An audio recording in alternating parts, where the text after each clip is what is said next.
Ya tenía un tiempo en que no hablaba del tema de la reforma a la salud, señal que volvemos a poner este tema en la discusión que ha sido pública. Yo creo que durante 2 años de debates en el Congreso de la República, la discusión ha permeado el conjunto de la sociedad, primero con un estilo de informaciones que, en mi opinión, fueron profundamente groseras con el gobierno. En segundo lugar, ya pues con un debate mucho más, incluso refinado en algunos aspectos, mucho más sopesado y mucho más público, en el sentido de que el pueblo colombiano fue aprendiendo poco a poco de una materia que es compleja, porque la ley 100 es un laberinto de ingeniería, digamos, en términos y en contenidos. A mí me tocó estudiarla como en mi primer escenario parlamentario al que llegué en 1991-94, tuve como el principal proyecto de discusión precisamente el de la ley 100 en el año 93, tanto en pensiones como en salud, porque conjuntamente se integraron allí. El Congreso de la época no evadió la discusión, la hizo también a profundidad. En ese entonces se llenaba la Plaza de Bolívar de gentes pidiendo que no se aprobara la ley 100. Eran los trabajadores del hoy con Colpensiones. Mire paradójicamente cómo cambia en el tiempo las posiciones. En ese entonces era el sindicato del IS, un señor muy inteligente que era el presidente de ese sindicato y que dijo cosas en público que hoy estamos viviendo. Yo no sé si él está, no lo volví a ver, pero lo que en ese entonces colocó como una advertencia histórica, el IS ya no existe, el IS hoy es la nueva EPS en el tema de salud, y en el tema de pensiones es Colpensiones, transformados a través de la historia. Pero lo que dijo en aquella época tenía mucha razón, en mi opinión. Yo compartí, siendo muy joven, tenía 30 años, incluso 29 alcancé a tener, compartí esa visión porque no hacía mucho se había dado una conferencia mundial sobre estos temas de salud, año 78, 79, que es la gran conferencia de Alma-Ata. Alma-Ata no les gusta mucho porque estaba en una geografía que hoy también cambió. Y su geografía se satanizó. Sin embargo, lo planteado en Alma-Ata también tiene una vigencia excepcional porque lo vivimos en el COVID. Lo que ahí se anunciaba como posibilidades y como advertencias y como un proyecto a escoger, lo vivimos, pues toda la humanidad lo vivió, yo mismo personalmente, en el periodo de la pandemia. El periodo de la pandemia marca un momento de la humanidad de análisis en todas las materias económicas, políticas, filosóficas, pero también indudablemente y de entrada en el tema de la salud. Incluso, bueno, para no salirme un poco de este escenario histórico, pues yo voté por eso en contra de la ley 100. El ponente de ese proyecto se llamaba Álvaro Uribe Vélez, senador. Yo era representante a la Cámara y el presidente era César Gaviria. En ese entonces se decía bienvenidos al futuro, y en realidad el año 93 hay que colocarlo en su dimensión histórica. Es el año en que definitivamente se acaba el mundo en donde se creía que el mejor sistema era la propiedad estatal de los medios de producción. El mundo soviético se derrumbaba. Y entonces había una euforia que Fukuyama, en términos un poco más filosóficos, trasladó muy bien a la humanidad, como que se había acabado la historia. el conflicto. Anunciaba una especie de historia sin conflicto, una especie de paraíso del libre mercado. Y ese fue el ambiente intelectual en que se criaron varias generaciones a partir de ahí. Ya yo no soy joven, los jóvenes de hoy empezaron a vivir en ese tipo de contexto intelectual. Lo que uno tiene que preguntarse a estas alturas es si era real, si era, cito el mensaje de Fukuyama, y que podía haber una especie de estado del bienestar, del libre mercado global y sin conflicto. Ese mundo que en mi universidad estudié a través de las matemáticas, le llaman a eso la caja de Edgeworth, es muy interesante matemáticamente hablando, porque es donde se forma una serie de conceptos neoclásicos que hoy son Biblia, falsa. La teoría de Pareto, el máximo de eficiencia, y sobre todo la maximización del bienestar que expresó el señor León Balrás, todos excelentes economistas matemáticos. La matemática ayudó a generar un modelo muy elegante, muy sugerente, que a mí nunca me convenció, pero que es la Biblia económica del pensamiento actual, que igual que Fukuyama, tampoco parece existir en la realidad. Maximizamos el bienestar a través del libre mercado o lo contrario. Algunos, como le hayan ido, pues dirá sí. A otros, si hacemos un examen de lo que hoy pasa en la humanidad, pues no. No, porque, como bien dijeron los más ricos del mundo en Davos, en el pueblo suizo, hace 1 año y 2, lo que estamos viviendo es una policrisis, una crisis civilizatoria, dice el Papa. Lo mismo, una crisis integral del ser humano. Cualquier denominación trae el mismo concepto. Se ha juntado al mismo tiempo algo que es absolutamente contrario a la idea de que maximizamos el bienestar o que estamos en una sociedad sin conflicto y paradisíaca en términos de libre mercado global. Estamos al borde de la extinción, todo lo contrario. ¿Quién dice eso? San Juan en el Apocalipsis. Lo dice la ciencia. Cualquiera que lea estudios científicos del panel de expertos de Naciones Unidas en varios temas, en la biología, incluso en el mundo de los virus, en el tema climático, en el tema incluso geológico, llega a una conclusión, y es que lo que produjo el mundo global del libre mercado expandido y sin regulación fue la crisis climática. Y que la crisis climática, según la ciencia, si se deja actuar, si no se hace nada, trae como consecuencia en el corto plazo, en un siglo, en 60 años para la mayor parte de las especies animales, la extinción. Le llaman la sexta extinción. Una vez puse esto en el Twitter y me dijeron que era un marciano. La sexta extinción porque el planeta ya ha tenido 5 extinciones sistemáticas de la vida. Y casi todas, según la ciencia, han sido por razones climáticas. Y entonces estamos ante una crisis climática que también conlleva, como las anteriores, la posibilidad, esta vez, de la sexta extinción de la vida. ¿Quién dice eso?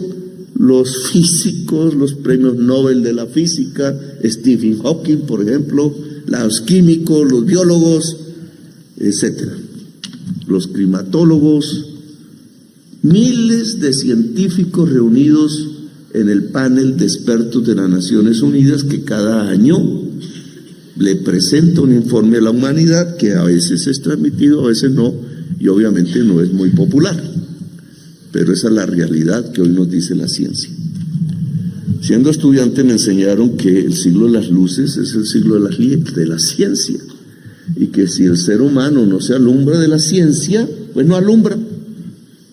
terminan el irracionalismo en los nazis, la Santa Inquisición, en otros asuntos, termina matándose entre sí en la barbarie, pero no alumbra hacia adelante. La luz, las luces de los que hablaban en la ilustración se construyen a partir de la ciencia. Y la ciencia hoy nos dice que nos podemos extinguir. Luego, si ese resultado es real, entonces, si esa ciencia está en el camino acertado, entonces Fukuyama se equivocó de punta a punta. Y León Balrás no tenía razón. Ni el 95% de la ciencia económica, entre comillas ciencia, con todos sus premios Nobel últimos, ha tenido razón. El libre mercado no nos lleva a la maximización del bienestar. Eso fue lo que me hizo votar no a la Ley 100, porque la Ley 100 es simplemente decirle a la sociedad colombiana que en dos derechos fundamentales, el derecho a la salud y el derecho a pensionarse, lo que prima, lo que puede llevar a su garantía es el mercado. Es decir, Fukuyama, es decir, el neoliberalismo, es decir, León Balrás, es decir, la gente que hoy sabemos se equivocó. Ellos, obviamente, en ese momento no tenían los elementos para definir su equivocación. Hoy nosotros tenemos esa ventaja sobre ellos. Podemos decir que se equivocaron. Y entonces, ¿qué hacemos? Perseverar en el error, pensar como ya religiosamente, casi como un acto de fe, sin mirar a la ciencia, no mirar para arriba, como dice la película, que realmente un libre mercado nos puede llevar a la garantía de los derechos. Pero yo creo que sería una tontería la sociedad colombiana, más de la colombiana, cuando se ha convertido, de acuerdo a las estadísticas de la OCDE del año pasado, en la sociedad más desigual del mundo. Si Fukuyama supiese esto, se pone rojo, porque Fukuyama no dijo que el mundo, lo que venía en el mundo era la mayor desigualdad. Pues Colombia es el único país que ha alcanzado el puesto de sociedad más desigual del mundo. Y una sociedad desigual per se, peor, la más desigual del mundo, pues no garantiza los derechos de la mayoría de su población. No cumple el cometido del Estado, que es el fin esencial del Estado, de acuerdo a la Constitución del 91. Si no se garantizan los derechos fundamentales, básicos o esenciales, o con el apellido que queramos poner, pues simplemente nuestro Estado no sirve y nuestra sociedad está más mal encaminada. Y lo que sí se produce es la barbarie y la violencia. Porque un Estado que no funciona es, en su vacío, violencia, dicen los fundadores incluso del liberalismo en el siglo XVII y XVIII. Entonces, reformar la Ley 100 es indispensable. Si no perseveramos en un error ciego que nos lleva a la barbarie. Y el camino que yo creo debería construirse para la reforma de la Ley 100 es el de la garantía del derecho. Es lo que nos ordena la Constitución, garantizar el derecho universal a la salud. En el caso de la pensión, garantizar el derecho universal a la pensión. En el caso de la educación, garantizar el derecho universal a la educación. Que somos muy pobres para eso, carreta. Lo que pasa es que nos gastamos la plata en otra cosa, que no es la garantía universal de los derechos de las colombianas y los colombianos.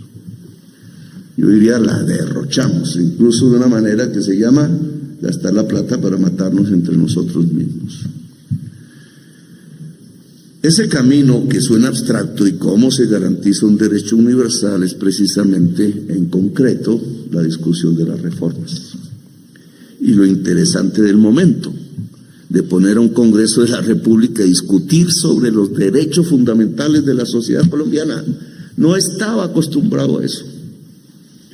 Es más, podría decir que desde el 93, desde el 94 no lo hace. Son otras sus discusiones. No había discutido en realidad cómo se llega al derecho universal en una sociedad como la colombiana, que no es más sino decir, ¿y cómo se llega a la igualdad?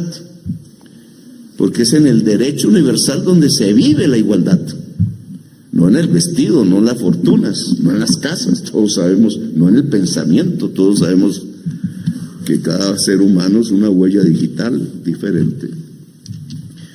Pero hay unas condiciones de la igualdad, esa palabra que Le Pen quiso eliminar de la gran consigna francesa hace unos días. Los franceses le dijeron que no, ni por el chiras. La igualdad es un concepto fundamental para que no haya barbarie, no haya inseguridad, no haya violencia entre los seres humanos. Un camino de seguridad que llamábamos democrática, pues es buscar la igualdad. No es lo único, obviamente, pero fundamental. Sin igualdad no hay convivencia humana. Lo decía Rousseau, lo leímos en el bachillerato.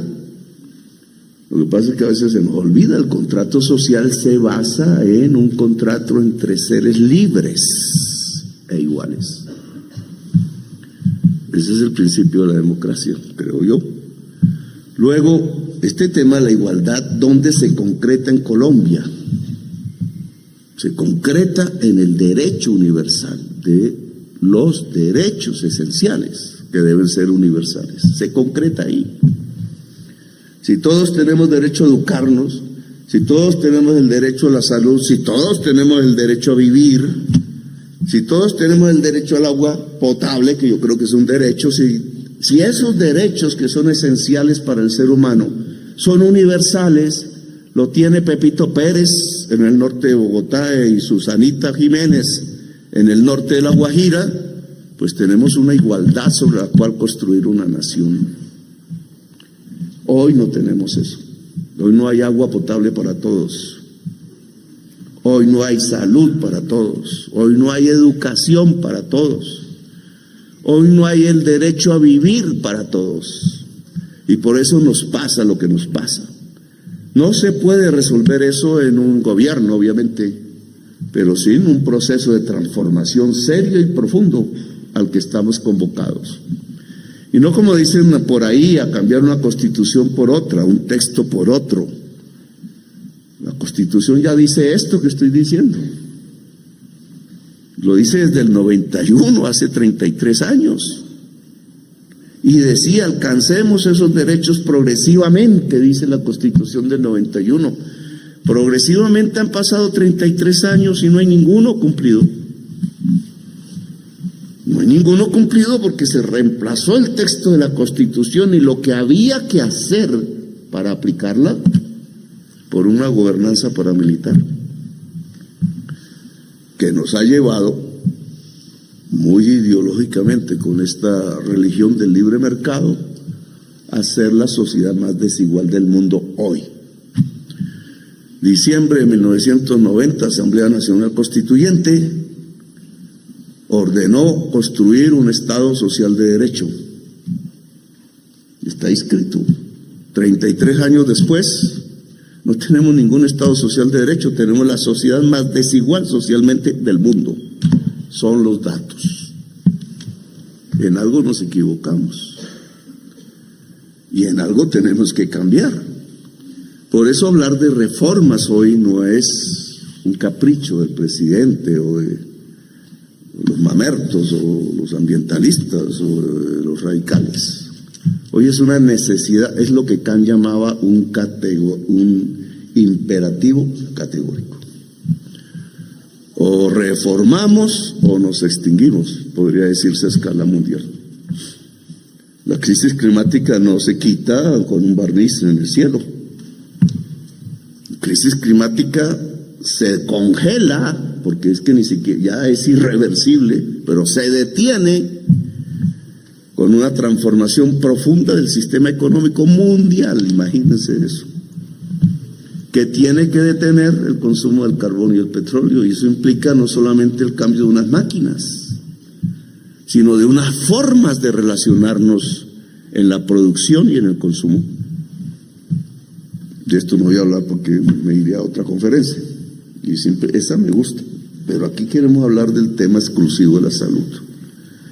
La pandemia nos ha puesto en la cara la necesidad de la reforma.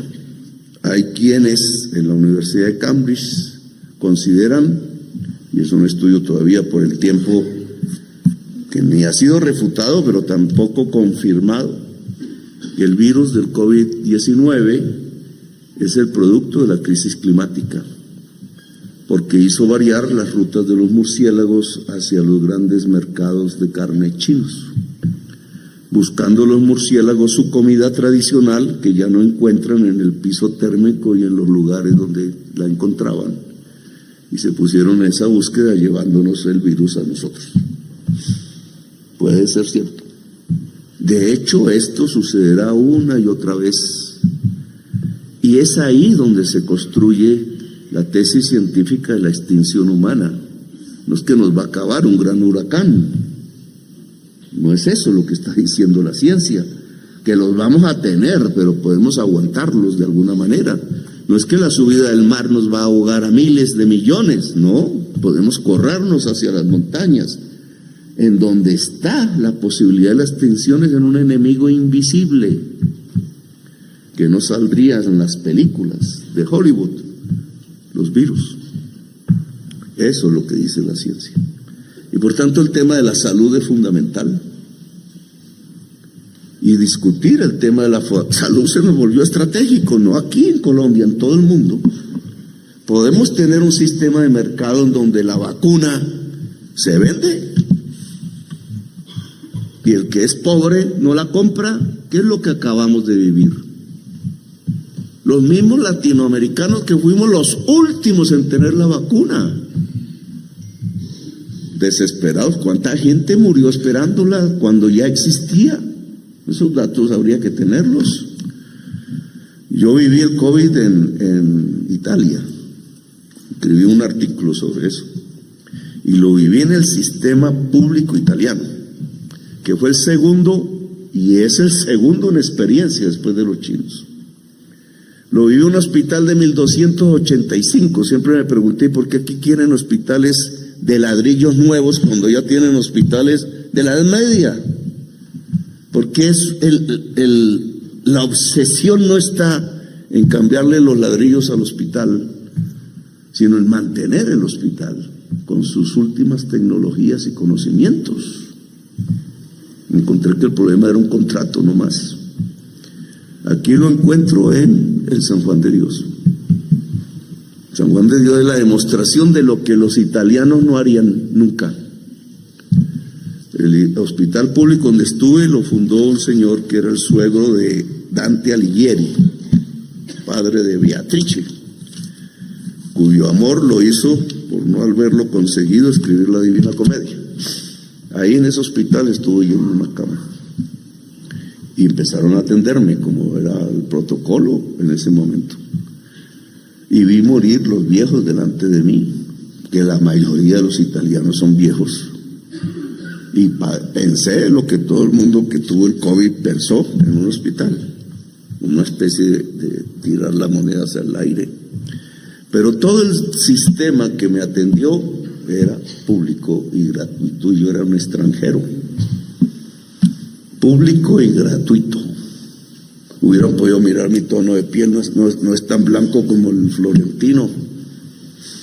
Usted no entra aquí, o cosas por el estilo, pero no. Todo el que enfermó o creyó que enfermara pasó por ahí. Cuando empezaron las vacunas, los primeros fueron los viejos, y ahí no había nadie que se pudiera colar hasta que terminó de vacunarse todo el mundo. Ahora hay una discusión sobre si eso servía o no, pero bueno. Total, el gobierno italiano compró la vacuna para todos y todas. Y las vacunas llegaron primero a los países ricos, los que podían comprarla. No llegó a los países pobres que no la compraron. Muchos no se han vacunado, incluso ahora no sabemos si para bien o para mal. Algunos países pobres lograron descubrir vacunas porque tenía instituciones para la investigación públicas. y se defendieron ellos mismos, no esperaron en la cola. Nosotros tuvimos que esperar. Y a veces hay que pensar a dónde llegó primero esas vacunas, cómo se pudo irradiar, etcétera. Otro tema de debate que ya no es debería ser de los congresistas y de la prensa. Pero la pregunta es, ante una pandemia que puede ser peor, ¿las vacunas hay que venderlas? ¿Y dónde está el derecho de la humanidad a vivir? Y el que tiene plata vive y el que no, no. Ese es el mercado. Si hacemos aquí un mercado de camisas, pues el que tiene plata compra la camisa y si el que no, no. El mercado excluye por definición, porque lo determina el precio que iguala la oferta y la demanda, ese es el ABC de la economía. El mercado excluye oferentes y excluye demandantes por definición. Luego es contradictorio con la idea del derecho universal que no puede excluir a nadie. Luego, si montamos un sistema pensando en derechos, no pensando en ganancias, que es otra cosa. Si yo quiero vender corbatas, pues estoy pensando en otra cosa. Pero si estamos pensando en el derecho universal, no puedo decir que el mercado me garantiza el derecho. Y ese es el debate sobre la reforma de la salud. ¿Un puro y simple mercado o una acción para garantizar el derecho universal a la salud de toda Colombia? Sin Estado no se garantiza el derecho universal. Con solo el mercado no se garantiza el derecho universal. Si queremos derecho universal, digámoslo así, se necesita Estado y mercado. Pero no solo mercado. Y yo les diría, no solo Estado. Porque siempre un científico será una mente individual y no estatal. Siempre. Y un enfermo siempre será una persona individual y no estatal. En la reforma de la salud incluso me parece que la persona central debe ser la persona que llamamos paciente, hombre o mujer. Hoy es la EPS, entidad mercantil. No voy a hacer ya la crítica de la EPS porque llevo años, desde el año 93 haciéndola. Pero estos son los datos después de el hundimiento de la reforma a la salud por la Comisión Séptima del Senado, en una terrible decisión de 4 o 5 congresistas, que aún yo creo no son conscientes de cuánto daño le hicieron a la sociedad colombiana. Porque más o menos su mensaje es, no necesitamos reforma. En unas circunstancias de estas, de crisis integral incluso de la humanidad, no necesitamos cambios. Mensaje profundamente conservador, pero independientemente de eso, yo diría profundamente irracional con la sociedad colombiana. Porque el estado de la sociedad colombiana, acabo de mirar los datos de los maestros y maestras que están en un sistema similar a la ley 100, pero anterior, que es el del FOMAC, que se lo han robado por billones, no los maestros, los políticos, los intermediarios privados de la salud del FOMAC, no todos obviamente. Es que el 36% de los maestros y maestras de Colombia están enfermos, y de enfermedades que son, en su orden, a ver si me acuerdo: diabetes, enfermedad mental y tensión, las 3 primeras.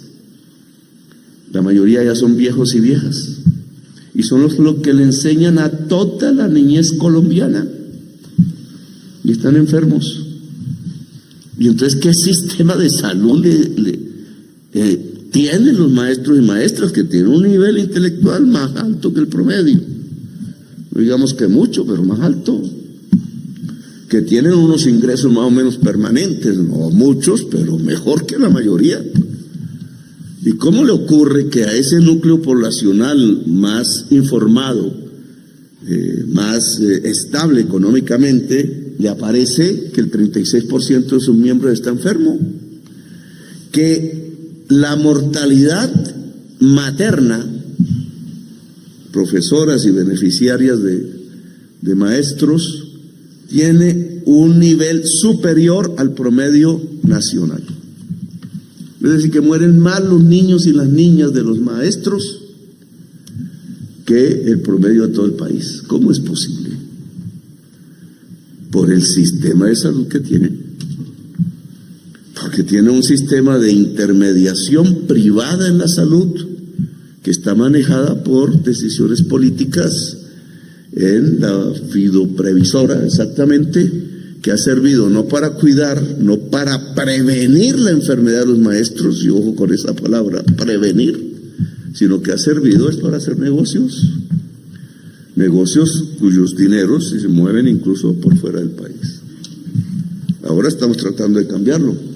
Cuando se hunde entonces la Ley 100 en la Comisión Séptima del Senado, nosotros decidimos, porque fue un error del gobierno haber metido temas que podían ser decretados y no necesitaban de ley, iniciamos la elaboración de decretos, la intervención de EPS quebradas y algunas evidentemente con problemas de tipo penal en su accionar, como la nueva EPS que desapareció 5 billones de pesos en facturas para maquillar sus contabilidades que tenían que ser públicas. 5 billones de pesos en un año es un mega super maquillaje contable y nadie se dio cuenta hasta que la intervenimos. Son 10 millones de afiliados que hay ahí. Pues una vez empezamos a hacer decretos, unos sobre la acción misma del gobierno en el sistema público de salud, sus propios hospitales, y otras sobre la implementación del modelo preventivo que se puede hacer a partir de la ley estatutaria, no está prohibido. La procuradora quiso prohibírnoslo, que no se puede invertir en el sistema preventivo. Salió una sentencia, un fallo o algo así de la Corte diciendo que la plata que habíamos puesto en la unidad de capitación para la prevención no se podía usar en prevención sino en asistencia. Eso es ir contra el alma de Alma Ata, eso es ir contra la Constitución del 91, eso es proteger con el dinero público el negocio particular y proteger el bandidaje de los recursos públicos. Y tengo que decirlo así, porque lo primero que tiene que hacer un sistema de salud, y es lo que nos dictó la pandemia como una norma, y ya se había dicho desde Alma Ata en 1978, es que tenemos que prevenir, que hay que hacer el máximo posible porque no aparezca la enfermedad, que incluso puede detener la pandemia, o si no, en mi propia experiencia personal, porque el norte de Italia fue el más rico de Italia, sucumbió ante la enfermedad, y porque el sur pobre de Italia se mantuvo y no tuvo la misma mortalidad. Eso no nos lo dice el periódico, la prensa, pero nosotros tenemos que ver por qué el norte italiano rico murió. Ustedes se acordarán las imágenes de las columnas de camiones llevando ataúdes, y en cambio Sicilia no, que es tan pobre. Pues no es tan pobre porque son más ricos que nosotros, pero son más pobres que el norte. ¿Por qué? Porque había un sistema de salud diferente al norte. Ahora veamos las consecuencias de lo que nosotros hemos hecho hasta ahora, que no es la reforma a la salud, es simplemente unos decretos que se podían expedir, podíamos hacerlos antes, esperamos a que se aprobara la ley en el Congreso, pero ahora lo hicimos. Entonces nos dicen, ustedes han intervenido en unas EPS, que mal, que se deterioró el servicio, que no sé qué. Aquí tenemos la evolución del giro directo. Este es un giro directo a medias, porque aún el dueño de la EPS dirige, esa fue la reforma Santos, a dónde va el giro directo. En las EPS intervenidas ya no dirige a dónde va el giro directo. Yo le he pedido a los interventores que actúen para que sea el paciente o la paciente la que diga a dónde va el giro directo, lo cual implica redes, claro, implica información, un paciente y una paciente informada, no solo de su salud, sino de dónde, implica un derecho escoger el médico o la médica, que yo quiero que se plasme en la ley, pero solo lo podemos hacer restringidamente porque estamos bajo la ley 100. Este es el resultado en giros directos. Ustedes pueden ver el nivel de ahí donde está, el nivel de agosto 2023, que no los había tanto. 27.000 millones de pesos se giraban directamente en ese mes. En el azulito claro es contributivo y en el azulito oscuro es subsidiado. Se hace la suma para ambos. En el contributivo solo daba 27.000 millones en julio del 23. Y la cantidad era obviamente mayor en el contributivo, que llegó, ¿a dónde estaría? Más o menos, ahí no hay la cifra exacta. En el 2020 era 1.270.000 millones. Una vez pasamos a hacer lo que hicimos, intervenimos, nueva EPS, etcétera, y ya para el mes de mayo las cifras son radicalmente diferentes. Y la línea muestra cómo se dispara el giro directo, aún con su limitación. En el contributivo, espectacularmente, porque era donde no se estaba haciendo. Santos lo hizo, fue para el subsidiado. En el contributivo era cero. Cuando nosotros lo implementamos, pues saltamos de 27.000 millones a 1.529.000 millones. Un salto sustancial. Y por tanto habría que ver qué pasó, ¿cierto? Porque ya no es ahí una cifra que puede ser no ser. Esto es un salto sustancial en giros directos que hace la ADRES a sus asociados, clínicas y hospitales, públicos y privados. En el caso del subsidiado, que ya venía haciendo giros directos, pues saltamos también sustancialmente, pero no tan sustancialmente, porque partimos de un nivel alto. Ahora el giro directo ya casi alcanza los 4 billones de pesos mensuales, cuando antaño apenas sí llegaría a 1,3 billones. ¿Qué efectos habrá tenido eso? Que ya podríamos medir, porque ya estamos a julio, algo podemos medir de eso que hicimos y que estamos haciendo, para ver si la reforma que proponemos es, como dicen los medios de comunicación, un desastre, y algunos políticos, algunos financiados por EPS privadas, o si tiene un sentido, si puede mejorar. Pues yo pondría este cuadro con las cifras del DANE de crecimiento económico. Si ustedes cogen la última cifra del DANE de crecimiento económico, también poco publicitada, acuérdense que da 5,2, todo el mundo quedó, porque íbamos en 0, 0,7, 0,6, 5,2, de pronto, ¿de dónde salió eso? Ahí hay que desestacionalizar, entonces ya no es 5,2 sino 4, pero 4 cuando íbamos en 0,7, pues miren cuáles son los dos grandes impulsores de ese crecimiento mensual, que es después de estas cifras, el primero y el segundo. Entonces el primero es una acción del gobierno, ¿cierto? Incluso dicen que es que coincidencialmente suben los salarios por normas, por convenciones, etcétera. Es en ese mes donde se produce el incremento salarial, etcétera, en todo el empleo público, local, nacional. Entonces hay un salto de las actividades del gobierno en plata que hace jalonar la economía. Yo creo que es cierto. Ese es el 1. Y el 2, si miran ustedes la cuenta del DANE, eso sí nunca nadie lo dijo por la prensa, es actividad de las IPS. Eso es lo que dice el DANE. Es la segunda actividad económica que hizo jalonar fuertemente la economía nacional de un estado estacionario en que veníamos hacia un indicador positivo, que no sé que se pueda mantener, eso es otro cuento, pero lo hizo. Y si yo ligo los dos datos, o sea, si las IPS crecieron en actividad de tal manera que se convirtieron en el segundo factor de reactivación económica de Colombia, pues entonces la causa fue ese cuadro que acabé de mostrar. Es decir, el giro directo reactivó la economía colombiana por lo menos en el mes de mayo, de junio, que es cuando salió el último dato del DANE. Ese es un dato concreto.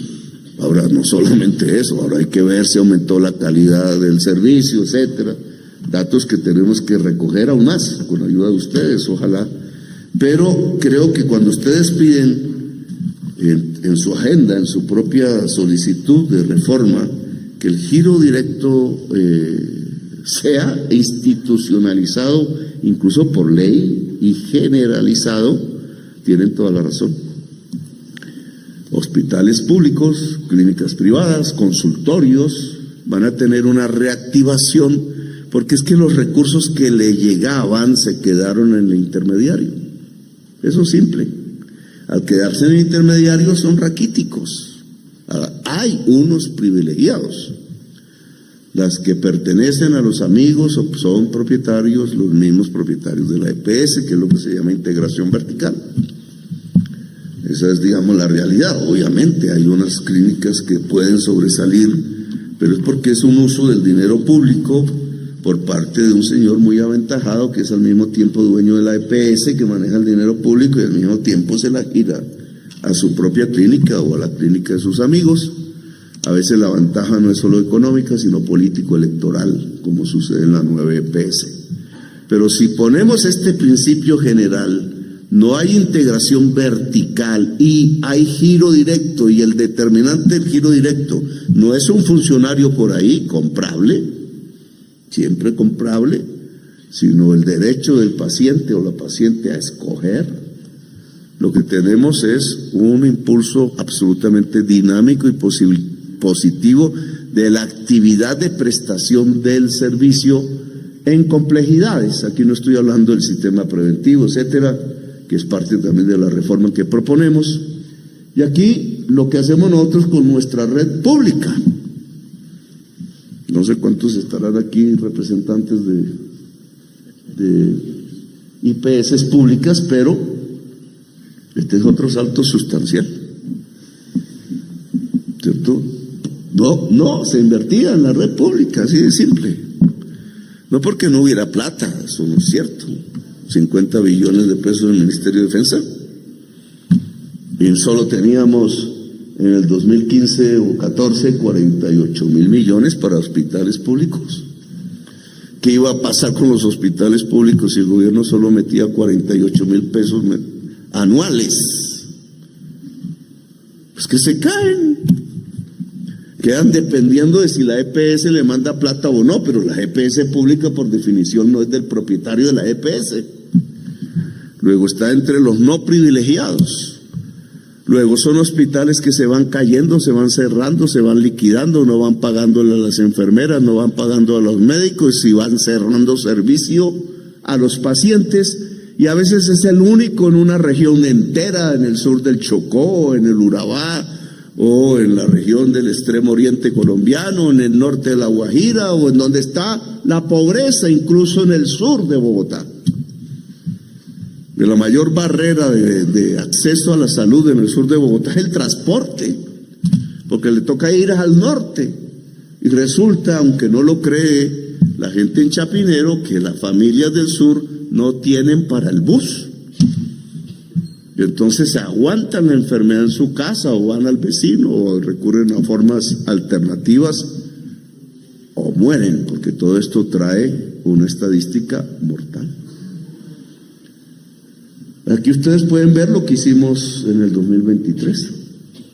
Y ojalá podamos aquí, pues, 2024 y ojalá en el 2025, que nos toca pagar la deuda del FMI de 2 años que hizo Duque con excusa del COVID, pero que terminó fue subsidiando la nómina de las más grandes empresas de Colombia.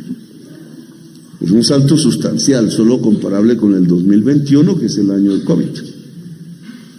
Pero hemos invertido ya casi 3 veces lo que invirtió el gobierno en el año del COVID en hospitales públicos. Comparativamente con todo desde el 2011 y más atrás, pues estamos haciendo una revolución en inversión en la red pública hospitalaria de Colombia, que hay que sostener. Estamos pagando una deuda, para ponerlo en términos más exactos. Todo el hueco dejado de financiar, de deuda con la red pública hospitalaria, que durante las 3 últimas décadas se ha generado y que solo hasta el año 2023 tiene el primer respiro en la historia desde la Constitución del 91. Esto es lo terrible, porque si nosotros hacemos esto, lo público compite con lo privado, sí señores, pero cuando lo vemos regionalmente, en realidad es el único servicio en muchas regiones de Colombia. Es la posibilidad del derecho universal a la salud.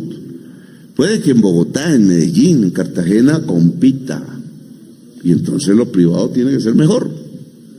Y ahí hay una sana competencia, porque no se hunde lo privado porque no son amigos de la EPS, pero tampoco se hunde lo público porque tampoco son amigos de la EPS, que es lo que está matando todo el sistema de salud mixto que hay en Colombia. El sistema de atención, de prestación de servicios es mayoritariamente privado, sobre todo en las grandes ciudades. Pero esto que estamos haciendo no se publica, debe publicarse. A veces no se dice, ¿no? El Ministerio de Salud se queda calladito con los cuadros y aguanta las críticas. Pero ¿cómo van a quitarle el puesto al ministro de Salud en una sesión de, ¿cómo se llama eso?, en el Congreso de la República, de revocatoria, cuando ha hecho esto? Pues que los que lo quieren tumbar es simplemente porque no quieren que se haga esto, que quieren que se arruine el sistema público hospitalario, que en la mitad de Colombia es el único. Y les quería mostrar estos 2 cuadros simplemente porque solo en un mes es lo que ha producido hacer por decreto y de manera parcial e intervenir, pues obviamente también de manera parcial, algunos de los actores del sistema de la Ley 100, tratando de reproducir lo que podría ser mucho más libremente la reforma a la Ley 100 que hemos propuesto, y que en mi opinión, y por eso la defiendo, si no, no lo haría, a menos que me demuestren lo contrario, produciría en corto plazo la opción de un derecho universal a la salud, sobre todo en su escala preventiva, que es lo que queremos hacer tratando de cumplir la Constitución del 91 y por tanto la construcción de un Estado social de derecho que nos permita decir de verdad, y no teórica y retóricamente, que somos capaces de construir una nación justa y en paz. Bueno, gracias por haberme escuchado, muy amables.